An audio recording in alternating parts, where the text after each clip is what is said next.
Good morning, everybody, and welcome to a brand new edition of the Business Spotlight. Today, we have absolute pleasure and I think a very interesting session lined up for everybody with a gentleman called Chris Eccles. We welcome Chris to the Business Spotlight. Chris has got an amazing story. He's going to start telling us about it in a few moments' time. Chris started out along the path of helping students find employment. So E4S is Chris's business, employment for students. Your future sorted being the tagline. Very clever, Chris. And also we have a statement on the website which says the UK's most visited student job site. Again, really interesting to learn more about that in a few minutes for everybody. And also, Chris's website has been covered, or his business has been covered by The Independent, The Guardian, Business Weekly, amongst many others that are mentioned on the website. So truly, we're looking forward to talking to you, Chris, and finding out more. Welcome to Business Spotlight, and let me hand it over to you. Tell us all about E4S. We're keen to learn. Thanks, Alice. It's a pleasure to be with you today. Welcome. So E4S started actually when I was a university student. So it was in my first year at uni. A school friend of mine came to visit me and had this idea for using the internet to recruit. So back then, most recruitment was still done via newspapers, the classified section of newspapers. But with students, that didn't work particularly well, with a lot of them going to university away from their hometown. So say they wanted to get a job at the Christmas holidays, back then they'd have to wait until they went home to their family home for Christmas, get the local newspaper, apply for jobs. By the time they find out where they got the job, the Christmas holidays were over, they're back at uni and the same problem again. So we decided that actually most universities at the time were offering free internet access to students. And so it made sense to try to switch that recruitment process into the world of the internet. Obviously today it's common, most recruitment's done over the internet. It seems like an age ago that was the case, but that's how the business came about. So it was literally just a project. A friend of mine and I came up with at university. We thought we'd give it a go. He had an uncle who was a web designer and managed to kind of create a lightweight version of what today's product is back then, on the cheap really. So we started off with a shoestring budget, put some student loan into it, and that's how it all began. And when was the genesis point? When in time are we talking about there? That was 2000. 2000. So we're 24 years down the line. Yeah. Wow, that's incredible. That's incredible. And I'm fascinated to understand how many times you've had to re-evolve the site and develop the platform. Could you give us a little information there? Yeah, I think it's on its third version, and we're kind of in the process of doing a fourth upgrade now. So, Are you really? Okay. Yeah, You're clearly putting a lot of effort into the ergonomics of the site. Obviously, we were researching and looking at the website prior to the show, I just want to say to everybody that's listening and watching, please do look for E4S and have a look at the website, because it's I think for me, I want to say it's an example of a targeted website. It's very much designed with the user in mind, isn't it? Which is clearly important for your particular product. So you're about to redesign again. What have you got in mind there? Don't give anything away. Excuse me, but what have you got in mind there? What's the thinking behind that? I guess the way students are using the internet is changing. It's pretty much exclusively phone based now, and I think their sort of attention spans are probably coming down as well. So I think it's about just reshaping the way we lay the information out to make it even faster to find what they're looking for. And obviously, mobile first in terms of our thinking behind the design. But also it's about, we've got a lot of information and guidance on the site. Obviously what we do is provide access to lots of different jobs, but we also try to provide lots of insights into what it's like to work in certain sectors, as well as some advice on how to get jobs. And at the moment, it takes quite a few clicks through the site to find some of that information. So we're working out how we can surface that more quickly, and maybe using sort of an interactive chat style approach, which I think students are fairly used to using via messaging platforms. It's funny you mentioned that, actually, Chris, because as you were discussing there the sort of rough outlay of the new site, what was in my mind immediately was, would there be some type of artificial intelligence, as it were, involved in the next iteration? So the answer is yes, that will be included, yeah. That's right. Yeah, I'd say that's a fast-moving world at the moment. So I think what Yeah. we're trying to work through right now is which bits add value versus which bits are sort of hype and actually maybe sound great but don't work that well. So we're trying to pick out the bits that actually add value for the target audience we've got to make sure that we use it, but in a way that's effective and useful rather than just putting it in for the sake of it. Just sort of surface level. Yeah, I get you totally. Okay, interesting. So when when you're looking back over your time as a marketer, because clearly you are marketing experts, that's effectively what you're doing, isn't it? In reality, it's attracting students, it's attracting businesses that want to hire students and bringing them together in the center ground. Perfect. Is there any type of marketing book or learning or specific experience that you'd like to share with the listener? Because we find that out of all the subjects, marketing and people are the two most, the most frequently challenging for people. So what would you say there, Chris? It's a really interesting topic for us, given that, as you say, our product is effectively our candidates. And so rather than building something physical, we had to market on both sides of the business. We had to go and market to students to bring them to the site. And that's what we're then selling to employers. We had to go and market to them. So we had a real chicken and egg situation at the start, which took quite a long time to get over. So we worked out quite early on that we had to find a really sustainable way of marketing to students that was low cost, but would bring them in really large numbers right across the UK on a monthly basis. And that would then give us the ability to go out and actually have something to market to employers. So, I guess our journey's been an interesting one from a marketing perspective. I think on the student side, we tried a number of different things. At one point, we bought an old minibus and some of us toured around the country visiting about 70 odd universities over the course of about 3 weeks, giving out marketing material and doing it in person, which was fun and an interesting experience, but obviously didn't give us a sustained presence in those places. So we tried a number of different options with partnerships, but actually search engine optimization proved to be the most effective for us in terms of attracting students.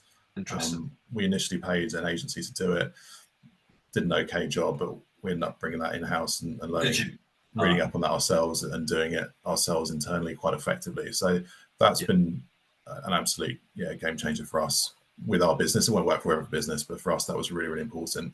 It's allowed us to bring in about 1 million people a year to the site organically. So which is great. 83,000 students a month on average flowing into the site. Just from SEO. So from SEO. Well, I mean, so this is really interesting. That's the nugget that I was fishing for. Is there a key learning for the listener, the viewer here around Chris's marketing story? The answer is you took SEO inside. So clearly, with massive respect to all of our marketing agency friends out there, they most certainly have a role to play for a lot of businesses. But it's also an interesting point, isn't it, that you are the king of your own content, and you know how to. Did you say that you'd studied it and you'd engineered your own knowledge in that space? Is that rather than recruit an expert? Is that how you went about it? Yes, we started off with an agency and used them, and then we just looked at what they did, and we decided that actually that was something that we could do. We then just read up lots of internet marketing bloggers and things, and just glean some tips from them. And then it was a case, like most marketing, it's test and measure. So we tested out a few things to see what worked for us and our particular audience, and then we learned from there.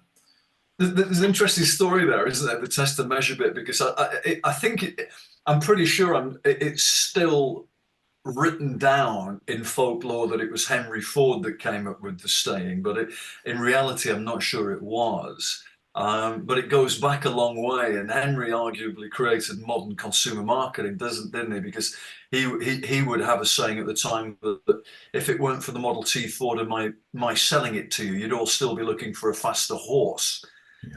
But he then went on to say that in reality, marketing's great, but unfortunately only 50% of it works. The problem is we don't know which 50%, and that's where the test and measure bit comes in. So brilliant you mentioned that.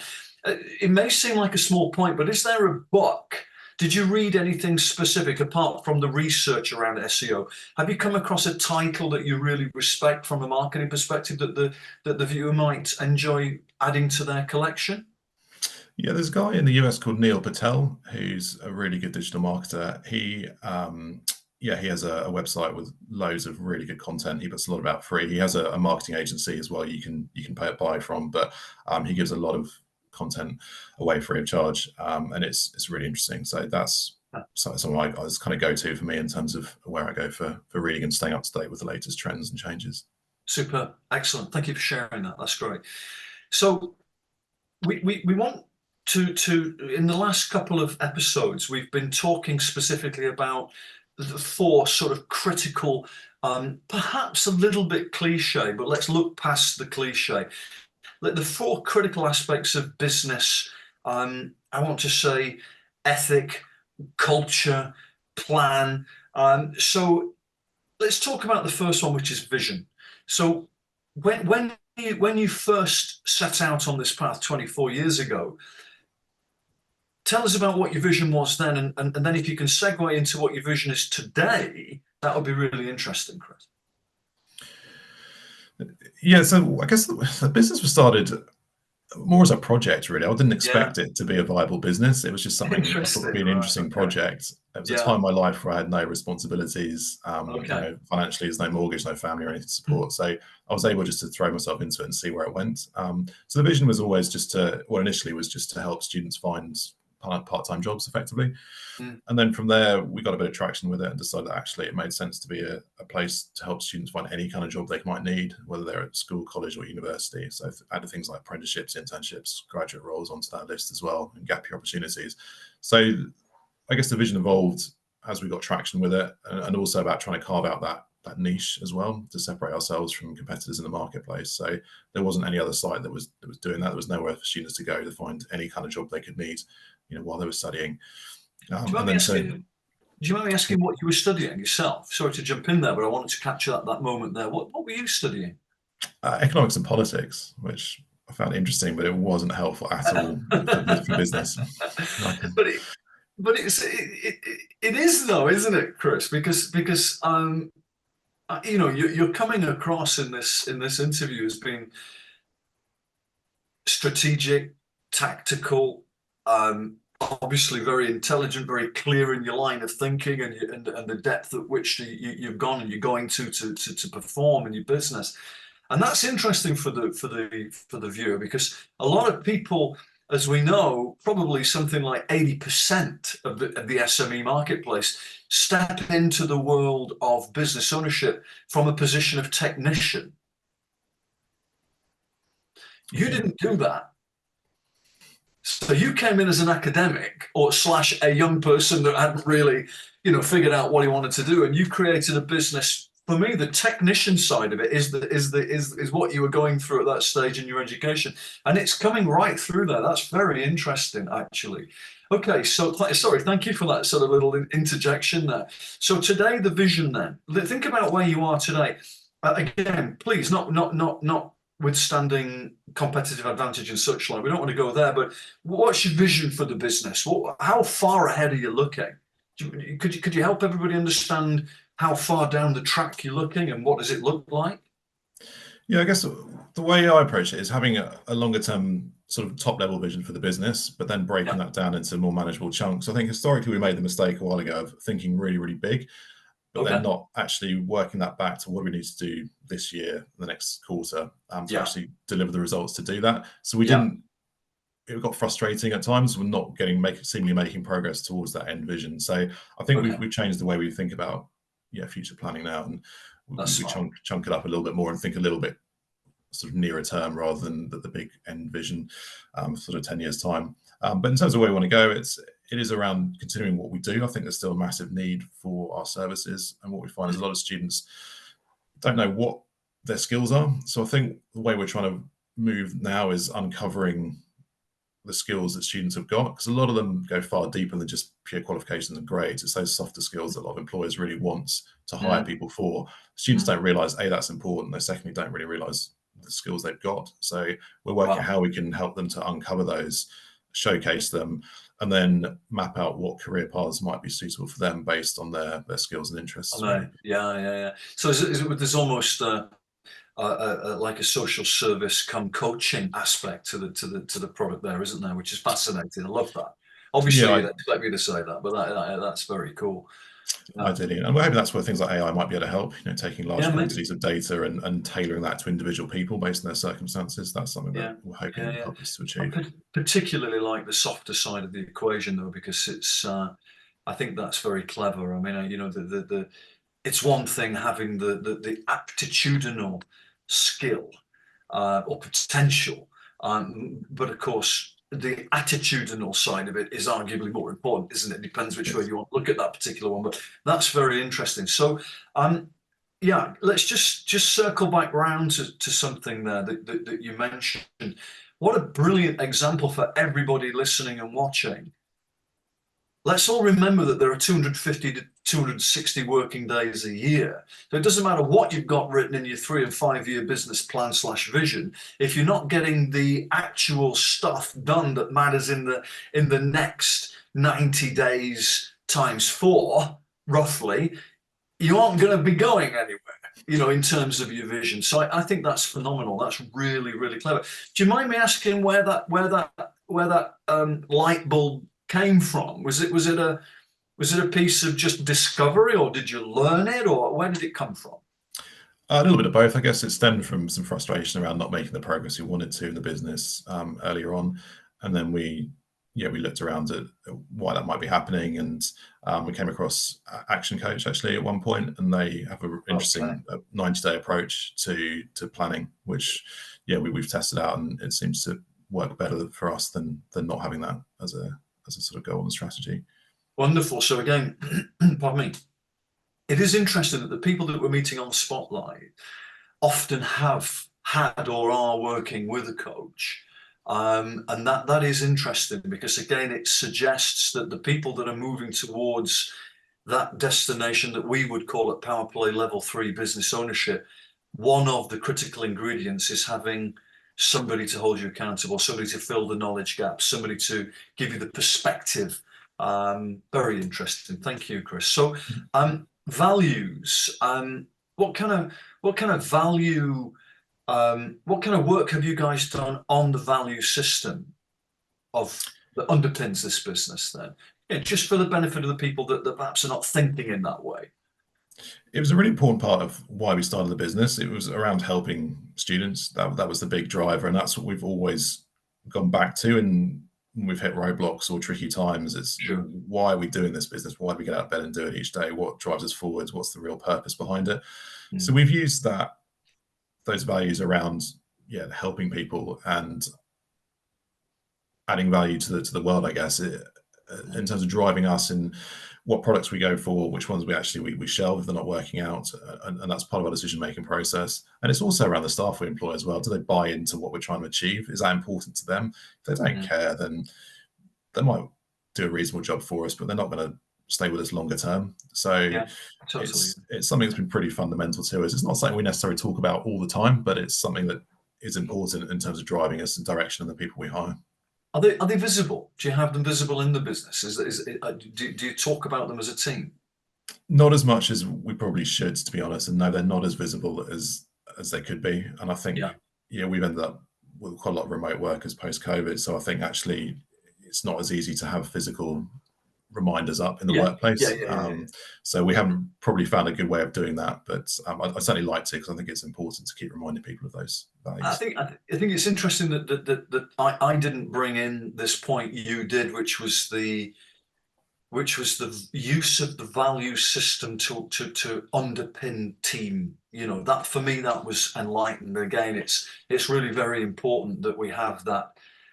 The value system, realistically speaking, should reflect into marketing, into customer relations, supply chain, team, everything. In other words, it's all relevant. So I don't really need to ask you too much about the purpose side of the calculation, because clearly your purpose was clear when you were starting this out.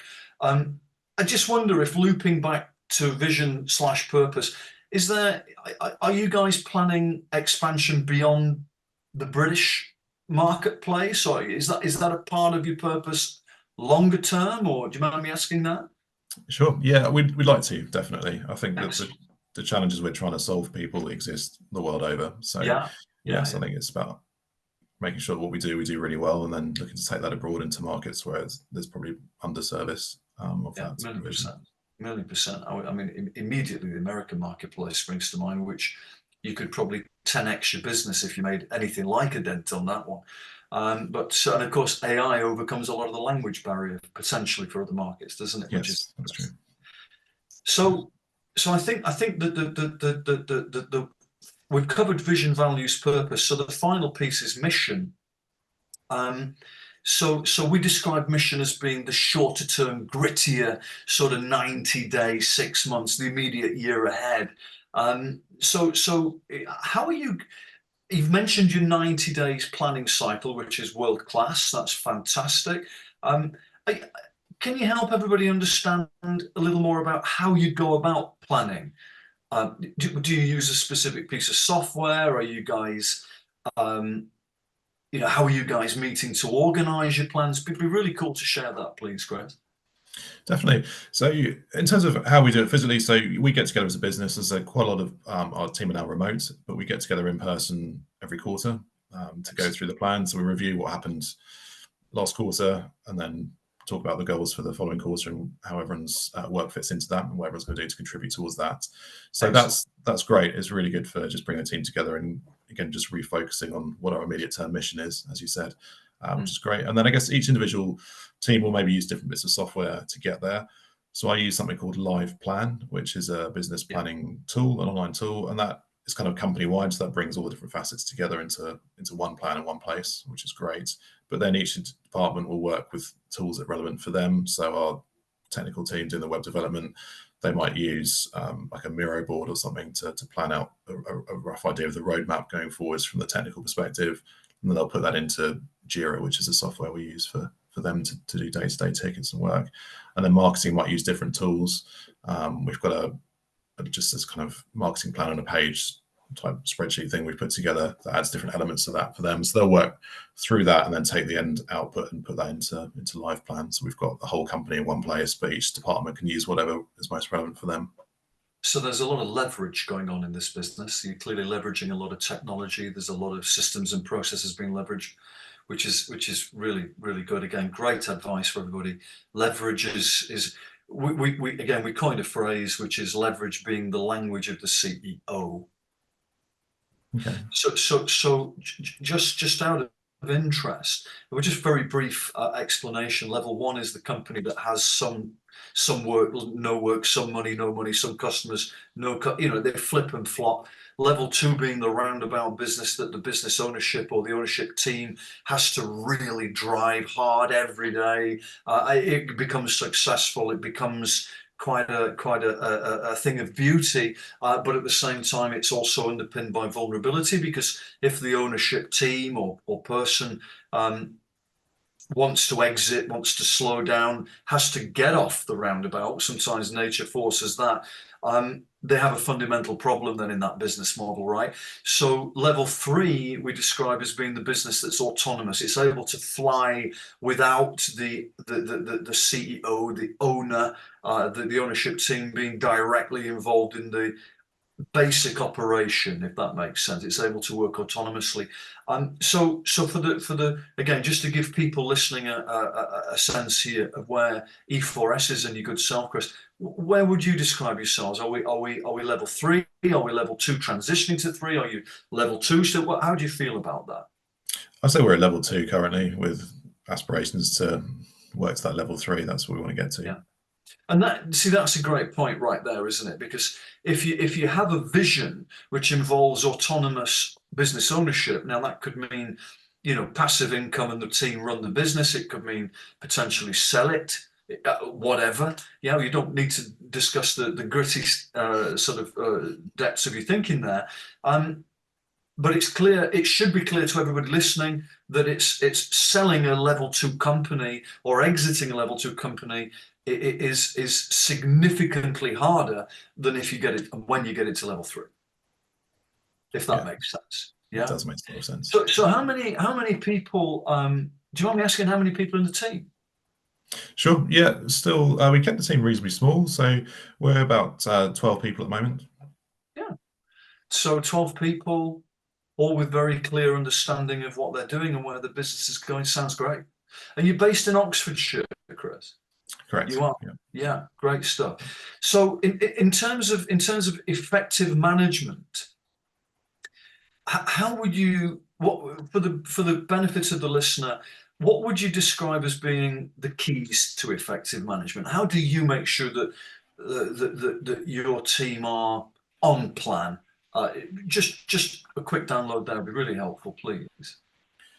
I think to sum it up, it would probably be the word clarity. I Okay. think that's the key piece for management, which has taken me quite a long time to work out. And I've actually, something I've picked up just from listening to sports coaches, actually. Because sometimes Yeah. just listening to some people who, coach at an elite level in sport and looking at the impact that they've had and the tricks that they've used. And yeah, it seems like clarity is the most effective, I guess, term for make sure that your team understand exactly what it is that you're expecting of them and when, so that they can deliver, exactly what's required for the job. So I guess to give an example of that, if say we look at a new market, take your US example of us going into the US market. If I gave one of my team the project of saying, look, we're thinking about going to the US market, can you go and do some research and give me some market analysis? That could be the brief I give them, in which case they might come back with something, but that may not be exactly what I'm looking for. So just by adding a little bit more granularity so they're crystal clear on what I'm looking for. If I say, actually want to just give me that market research, but within that, I'd like to see the size of the market, the key players in the market currently, their price points, and what product offering they've got. I'm going to get something back that's far more useful to me, and also the person doing that report knows when it's done. They can they're crystal clear on exactly what I'm looking for, and they can deliver it on time, with the information that we're looking for. So I guess something that I've had to refine over the years in terms of just being really clear with our team about exactly what it is we're looking for. And it sounds obvious, but actually No, it's no, not something that it's necessarily always very, happens that yeah, well. absolutely. Yeah, so it's interesting that this conversation or this piece of the conversation is very much about management, correctly so. But of course, there's also the subject of leadership, isn't there? Which is by definition a separate subject. They are two core subjects, but at the same time they need to be blended into one space. And so how do you feel about leadership then within your business, Chris? What's the leadership style? How do you guys go about providing that key ingredient? It's something I grappled with, to be honest. I'm not a natural born leader. I wasn't, I didn't have huge numbers of leadership You'd be very positions hard on yourself. no, in early life. So it's something I've had to work on, to be honest. And I guess understanding there are different leadership styles and Mm, working out what's natural for me, so it's not forced. But yeah, also understanding what gets results. And yeah, I guess things like clarity, honesty, and yeah. just being human and taking the time for people. I think that's probably where I'm at in terms of that leadership journey for me. That's kind of the kind of things that I focus on. Seems to me that the reflection that I'm getting is authenticity based. There's no excuse me, there's no, what's the word, sort of misguided effort to be anything other than what you are. And I think for me that's great. It speaks volumes. So again, for the benefit of everybody watching and listening, let's just define leadership as being people orientated. So the honesty and the value based sort of natural style of treating them as perhaps how you would like to be treated. That for me is a really interesting insight into Chris's leadership style. But then I've got to take us back to management, because what you were not, you were almost at the point of what we would define as world-class management there. Because if you look at any sporting situation that's elite or military or business environment, it will look from the outside in as being quite amenable and congenial and easy to be a part of. But in reality, inside it will be tight, it will be structured, it will be very clear. The word consistency, for me, you use clarity, but my mind says consistency, but the two tied together are very powerful, aren't they? So if we consider that we've got goal setting, we want to explore the US, do some research, these are the parameters, absolute clarity. Now it's go away, make your plan, tell me how you're going to do this work. Let's have a think about that, and how can I support you on that plan evolution. Number 3 is, what's the timeline to complete this project? Okay, number 4 should be, so these are the 4 keys to effective management: goal, plan, time, and the last one is accountability. And that's the piece that in British SME land we don't like the thoughts of, is it? Holding people accountable. You're doing a 90-day sprint planning cycle. That's an example of great accountability management. It's cool, really good. So I'm sure that the people listening and watching will be taking loads out of this, and because you're not just conceptualizing here, you're doing it. And I think that's great, Chris. So last question for you then, final question, financial management. What advice would you give? 24 years in business. So we go back to Michael Gerber's The E-Myth, or The E-Myth Revisited. You are massively bucking the trend, which is a wonderful thing. So what would be your advice to somebody maybe 1 year in or 5 years in? What should they be thinking about in terms of financial management? I guess allocate time to do it. So this is something that I was a bit skeptical of, particularly in the first 5 or 6 years, to be honest. Our revenue was highly unpredictable. I didn't really see much point in trying to predict it because I just knew it would be wrong. So it wasn't something I spent a lot of time on, which meant that as a business, we were always in the back foot. We were always reacting to what was available, rather than be able to plan our growth and project the business forwards. So it was a lesson that was hard learned for me. I think I definitely suggest anyone take the time to do it. I'm not accountancy trained, so I did a bit of reading and learning up on some of the basics, but that's what you have to do as a business owner. And I guess once you've been running for a little bit of time, you just start with the baseline numbers for last year. Use that as your baseline for going forwards in terms of projections and understanding what are the things you did that move those numbers. What are we going to do going forwards that's likely to move them, and run a couple of different scenarios. So I think, and the more you do it, the more better you get. I was actually pleasantly surprised 100%. When I started doing it regularly. Now we're within sort of 10 to 15% of our forecast generally, which I never thought would be anywhere near that. So yeah, my advice would be do it first of all, and fine tune it monthly. So just make sure you're checking your forecasts and just revise them a little bit each month, and you'll find that actually they can become pretty accurate. Wonderful advice. So take the P&L every month and reflect it back against the forecast. Yeah. And then trim the sales accordingly as you go forwards to that plan. Yeah, fascinating.